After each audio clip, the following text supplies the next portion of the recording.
Welcome, everyone, to another installment of LISI's News, Views, and To-Dos, where we ask legal industry marketing professionals the same four questions. What's going on in their world? What's going on in the industry and their opinions about what's going on? And finally, their advice for our audience. Today, my guest is Jaime Lira, the Director of Marketing at Cohen Malad, an Indianapolis, Indiana-based plaintiffs firm. Welcome, Jaime. Thank you so much for being on. Thanks for having me, Taryn. I'm excited to be here today. I'm excited that we can catch up. I've known Jaime for pretty much as long as both of us have been in the legal marketing industry. And it's been a while since we've caught up, since everything shut down about 18 months ago. But I am excited to catch up. So with that in mind, we will jump right into the first question. And that is, what news would you like to share? So thinking about this, I'm not sure if you really consider this news, but maybe more in the realm of things I'm excited about. So something I think is pretty exciting and crazy. I just celebrated my 10-year anniversary with Cohen Malad at the beginning of September. So, which is a huge accomplishment. Thank you. It's 10 years. It's weird. Like maybe as you get older, I feel like time goes by quicker because I don't feel like I've been here for 10 years. But then when I think back to all the stuff that I've been a part of, I'm like, yeah, it took 10 years to build all that. So, well, yeah, to be able to have that. And so few people now, it seems like, work for 10 years at the same firm. I feel like when I first joined LMA, there were a lot of people who had been in their firms forever. And I feel like in the last several years, there have been a lot of people who have been in the legal marketing industry forever, but there's been more movement between firms and roles than there was, prior to that. So I think 10 years is an amazing accomplishment, and 10 years with the same firm to see everything that you've done. And yeah, I have always admired the work that your firm does. And I feel like you've always kind of been at the front edge of marketing, and the rest of us were all trailing behind you. Well, thank you. I'd certainly try. And I can tell you that here, what's really neat about my firm is for staff members, when we hit our 10-year anniversary, we actually get a clock. It's a crystal clock that has our name engraved on it to commemorate our 10 years. And nice. Every year for the past probably 5 or 6 years, we've had at least 1 or 2 people be recognized every single year. So this was my year, and there was also a paralegal with me that we were both recognized for 10 years of service with the firm. So I think that's pretty exciting. And I just love that we get to celebrate that together as a group. So I was very happy to say that. Well, and I think that says a lot about your firm, that people want to stick around and they're not just leaving. I think people want to stay in environments where they're respected and where they're appreciated and where they have room to grow. And knowing, because I'm also in Indianapolis, the size of your firm, like it's not a huge firm. So it's not like there's all of these different levels that you can move through, but that there are people who are willing to stay for 10 or more years because they feel, that they're respected or appreciated or have been able to grow in their career, I think says a lot about your firm. And I think that's, I don't want to say rare in the industry or rare period, but I think we're definitely seeing a lot less of it than, a long time ago when that was more the norm. Yeah. So for anyone who isn't familiar with plaintiffs' firms necessarily, we are actually considered to be more of a mid-size firm. We have 27 attorneys that cover 7 different practice areas. So we're actually known for doing more national litigation with class action and mass tort, so drug and device litigation on the plaintiff side. Okay. We also have a very significant sex abuse litigation, civil sexual abuse litigation team, along with medical malpractice. We do family law, but we also do have like a niche practice group that handles transactional business and business litigation. So I do have, while the majority of my role is B2C focused, I do have a small portion of it that is B2B focused as well. And that's one of the things that I really enjoy about my job is that I swear it is never the same thing day after day. I do lots of different things. So it's been great. Well, and with all those different practice areas, it's kind of probably like having different clients every day. But you are a solo marketer. It's not like you have a huge marketing team behind you. Yeah. Well, I have a lot of outsourced marketing help. So I think that without agency partners, I don't think that this would even be possible because there is not enough hours in a day to get everything done. So like it takes a village to get this accomplished. Yeah, I've been a solo marketer. I understand that. Well, with your 10 years of experience, you probably have a very interesting take on what you see changing in the industry now, being able to go back for 10 years and seeing where you started and where you are now. Yeah. So, part of that comes from the fact that like I was a volunteer with the LMA. I initially started participating on the local level here in Indianapolis, helping with programming and things like that. But a few years back, I think it's been 3 now, the LMA decided to create a special interest group just for plaintiff marketers. And I was super excited to hear about that. I was asked to be one of the initial co-chairs of that group. And so we've done a lot of work in the past 3 years that I've been a co-chair in putting together programming geared towards plaintiff marketers, because the B2C world of legal marketing is considerably different than the B2B world. The types of things that I need to be focused on are very different. And so while I have learned a lot from my peers through the Legal Marketing Association, I've always felt like I had to kind of translate some of the things that I was hearing, because I'm thinking, well, that doesn't really apply to me specifically in this role. So how can I adapt that knowledge to help me?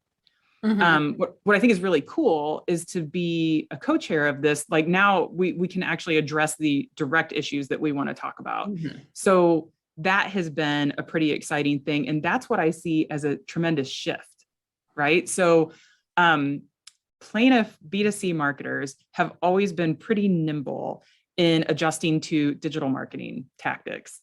I feel like there was a whole time when people would be like, oh, so this is what you do when you do marketing for a law firm. And I would be like, yes, that's what you think of when you think of traditional marketing, but marketing for a law firm, I'm actually doing more of these things over here. But you all along have been doing those things that I think the broad public thought of as traditional digital marketing.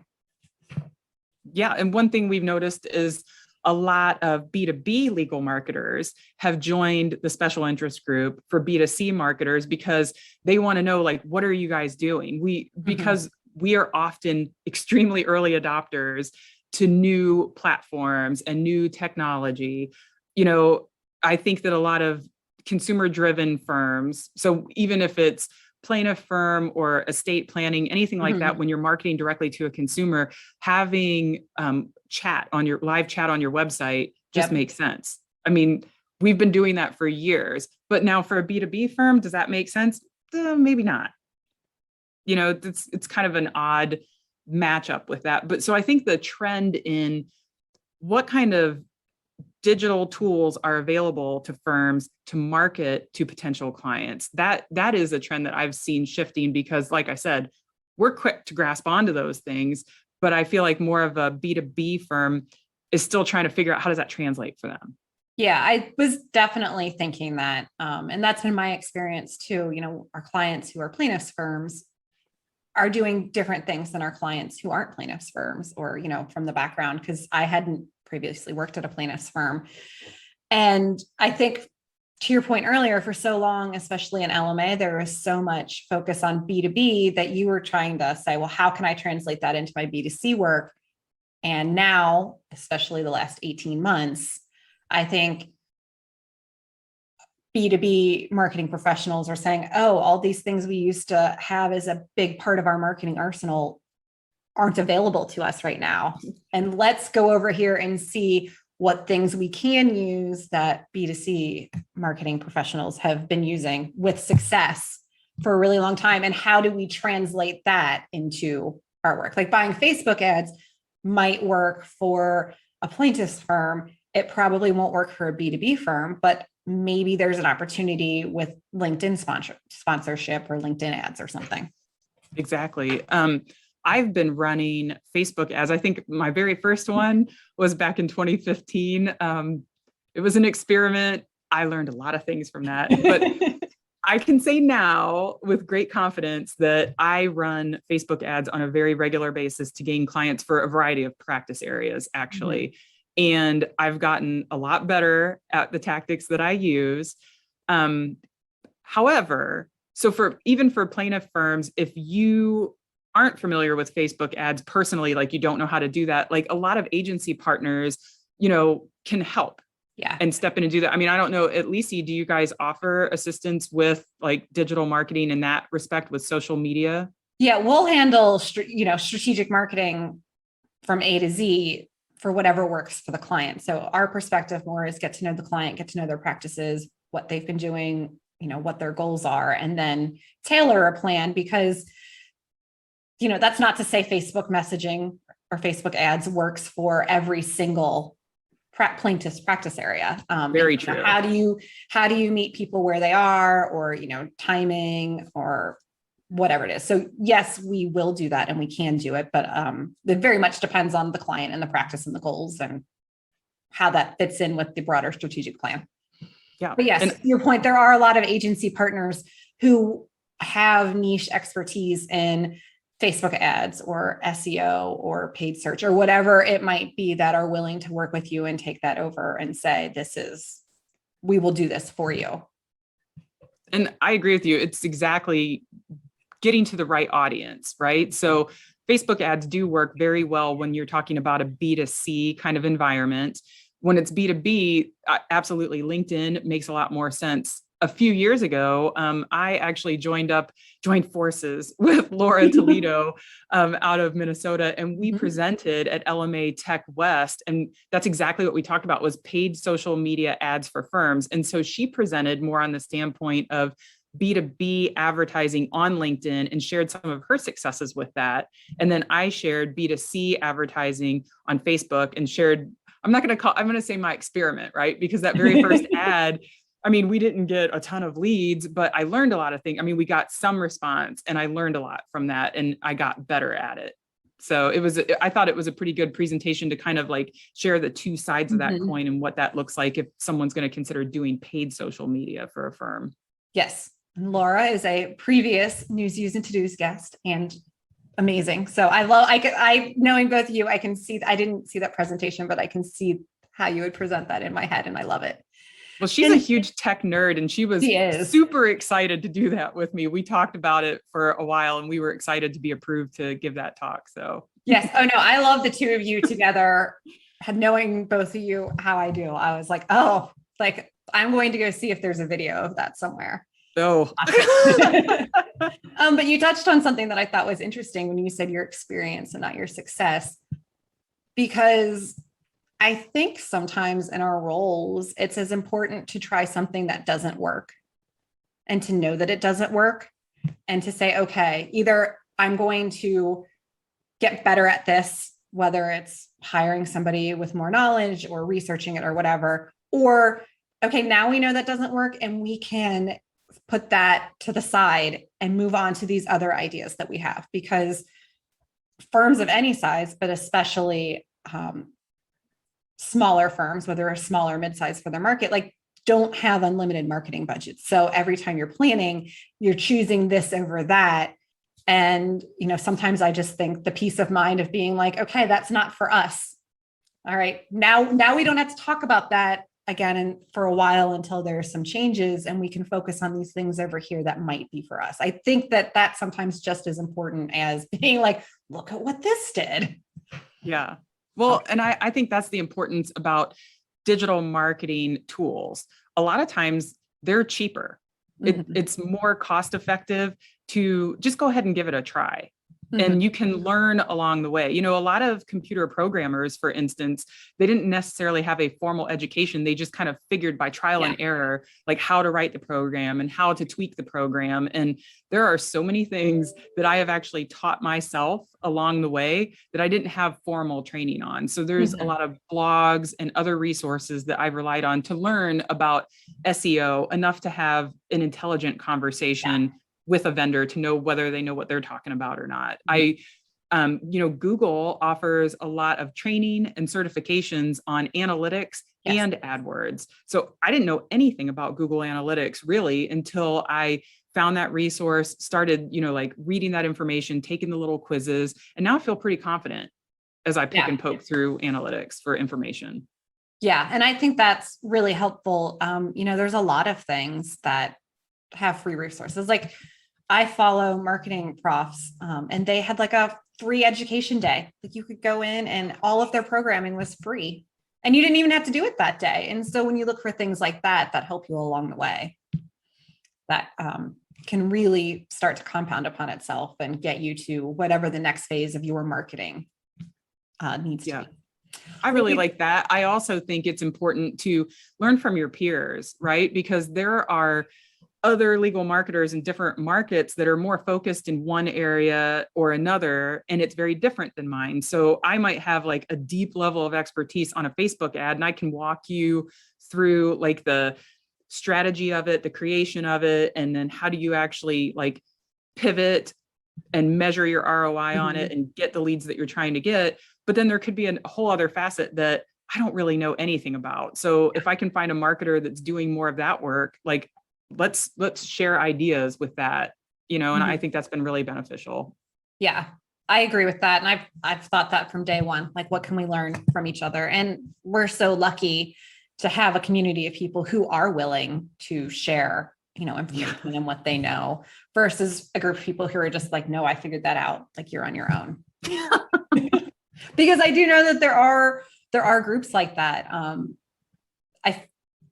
We were both involved in LMA, and there's plenty of other legal marketing or adjacent focused groups that we're all familiar with. But in talking with, friends and families, like that's not everyone's experience in their professional life. Like a lot of people, like this is the company I work for, or, oh, I met this one person one time, but the community is not there to the extent that it is in legal marketing and the other similar disciplines that all support law firms or professional services firms. So I'm thankful for that. There have only been a few times when I wasn't able to share more specific information with someone just because it was literally direct competition. So I thought, well, I can't really tell you how I'm doing that because you're trying to get the exact same client that I am. Yeah. Like literally the exact same client. So I thought I'm gonna help just a little. But that's about it. And I think most people are understanding of that too. Like when you're like polite about it, like I'd love to help you, but like I can't ethically help you because, I'm employed by this company over here and you're employed by that company over there. Yes. So maybe suggest some vendor partners that could help you, but that's about the end of that. And you're not getting my vendor. So. We have talked about what has changed over the last decade or so, but is there anything that you're seeing that is slow to change or that you wish was changing at a faster rate or isn't changing at all, but needs to? So I think it's been a slow change and it's going to continue. And I appreciate it to see more attorneys actually embrace technology. So the digital marketing aspect of it, the social media aspect of it, some people before, like a few years back when I first started the firm, kind of scoffed at some of these ideas. Now that they've seen that they've been successful, they're a little bit more quick to say, hey, you know what? I wouldn't mind doing an FAQ video for the website. And it's a little mind blowing to hear it from certain individuals. And it's very exciting because I'm like, yes, let's do that. Well, and it's what they've always said. Like once you start having success, everyone will be like, oh, like people always told me that. And I'm like, I'm not so sure I'm ever going to bring this person over here around. And I also think it's a lot more approachable than it has been. Because, like we were talking earlier, like I never had a microphone like this or whatever. And now I'm like, oh, okay, this is what was recommended. Let me go on Amazon. It'll be here in 2 days. And away we go. Yep. And so we started, like, I think one example is, so we started a podcast in May of 2020.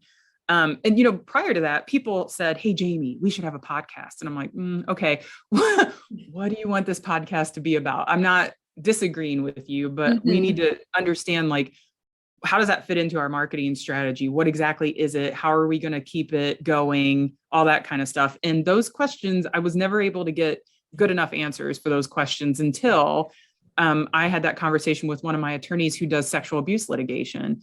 And once we started talking through it a little bit more, it made sense. And we created the Support for Survivors podcast, which just completely addresses a variety of issues directed towards survivors of sexual abuse. And I've seen success with it a lot.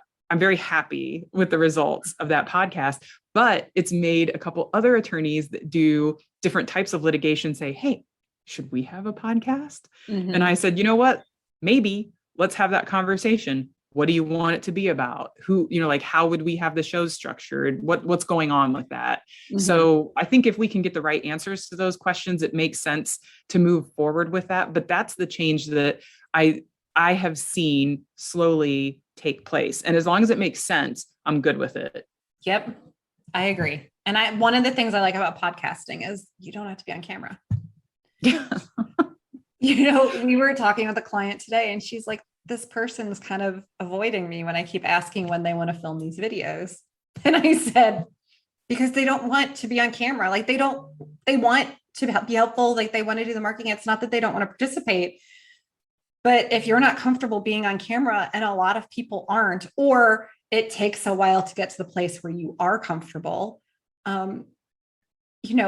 like it's scary until you kind of settle in. But I think it helps once you see other people doing it. But that is one pro for podcasting is that you don't have to be on camera, which can be a little bit of a deterrent for some people. I mean, in the same way, some people are better at public speaking than other people. And it's just about finding what is in this case, your attorney's strengths, like where they are comfortable inhabiting marketing and where you can push them outside of their comfort zone. Like I think that needs to happen, but there are some people that are so far away from, say public speaking that you're like, you know what, you're really good at writing and we are going to do writing. Yes. And we will leave this public speaking to this person over here who loves public speaking.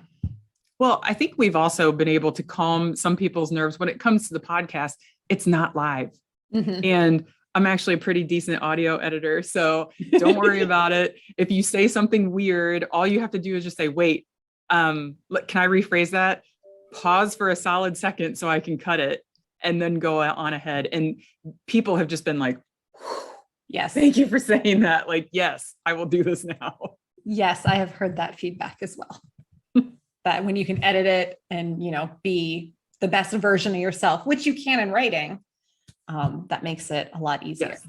But I also think that part of what's been changing along the lines of both topics that we've spoken on is that people are and want to be seen as more personable, not just like the scary attorney figure that, you don't know anything about them except that like they are an attorney who's going to advocate for you. And I think we've seen a shift in people being more personable, being willing to smile a little bit more if it's appropriate for the medium, sharing more anecdotes. And I think podcasting or video communications goes along with that. You can see like their backgrounds and, what's important to them or, what they look like or how they dress. And not that those things make you any better of an attorney, but they make you a more rounded person than just, these are the cases I've tried. And the success. That is really my thing as a marketer. The one thing that I wish I could just like bottle and hand to potential clients is if you could just see these attorneys talk about talk about their cases. They are so passionate. I have never hired an attorney before, but I can tell you that if I was ever in a car accident and I needed an attorney, I know exactly who I would go to because it's just when you hear them talk about these cases, you're just like, ah. And it's, you come at it from the plaintiff side, but I think even for any attorneys, I have a couple legal marketing friends who work with IP attorneys, and I've interviewed with IP attorneys. I've met lots of IP attorneys, And, they're a little bit of a different breed of attorney too, because they have generally so many other degrees outside of their law degree, and they're really smart and they're very often very technical. But to see them talk about all of their expertise or like really dive into why something's important is very different than reading, what something they might write about it, to your point, that you can really see the passion or really see their understanding of the topic. And especially since your attorneys are so focused on work with people and not corporations, I think people are also kind of looking for that too. Absolutely. Like, I have to bare my soul to this person, or I have to spend a lot of time with them, or whatever the case may be. Okay. They seem pleasant enough. They seem pleasant enough. I love that. When you talk to people outside of the legal industry and they're just like, oh, what do you do for a living? And I'm like, I do marketing for a law firm. And they're like, oh, you work with attorneys? And I'm like, trust me, these people are some of the most brilliant, passionate people you will ever have the opportunity to meet. I love working with the group that I'm with, and it's just like that perception, right? So the common perception, and then you realize the reality of it. You're like, no, it's good. Well, on that note, what advice do you have for our audience? We've kind of talked about a bunch of different topics and a lot about the intersection of B2B and B2C work, but what advice do you have? For any marketer that's interested in just learning more about digital marketing tactics, and trying to stay on top of trends, I would encourage anybody that has even a remote ounce of interest in it to just jump in. You learn by doing, or learn by reading, or even just by asking people that are active in that space. I find that most people are really giving of their information, right? So if there's something that you're just not sure about and you want information, just reach out to someone and ask. I've had a lot of legal marketing peers reach out to me and just say, hey, have you ever done anything like this? How does it work? Like, I don't even understand it. And I'm more than happy to share the information that I know. So I would just say, jump into digital marketing. Yeah. And I like to say a lot, I mean, yes, we have budgets and we have to stick those budgets, and they're not unlimited, and we need ROI. But just because you decide to go down a path doesn't mean you're married to it for the rest of your life. You can pivot, you can change. You go down the path and you look at the analytics and you evaluate, is this working? Is this not working? Is it something where we can pivot and hopefully find success? Or is it something that we let go? But in a lot of situations, there's not so big of an upfront investment, especially with digital marketing, that you can't try it and see if it works or if it doesn't. And, like I said, you're not like, okay, this is all we're doing for the rest of my career here. No. Oh, exactly. It's an important component, but it's not everything. And I think that, especially for solos or small teams, having a good agency partner to guide you is super important. Or even just having, another opinion, or have you thought of doing it this way? Yep. Because there is no just one way. No, there isn't. Even I noticed, among our team, we always have different ways of approaching things. And, hopefully I'm a big proponent of better together. So what we might individually come up with is great, but when we're building upon that and adding other ideas to it, the end product is always better than what any one of us would have come up with on our own. So, yep. Well, Jaime, it has been a pleasure having you on News, Views, and To-Dos. Thank you for joining us, and come back for our next episode in a couple weeks. Bye, everybody. Thanks, Taryn.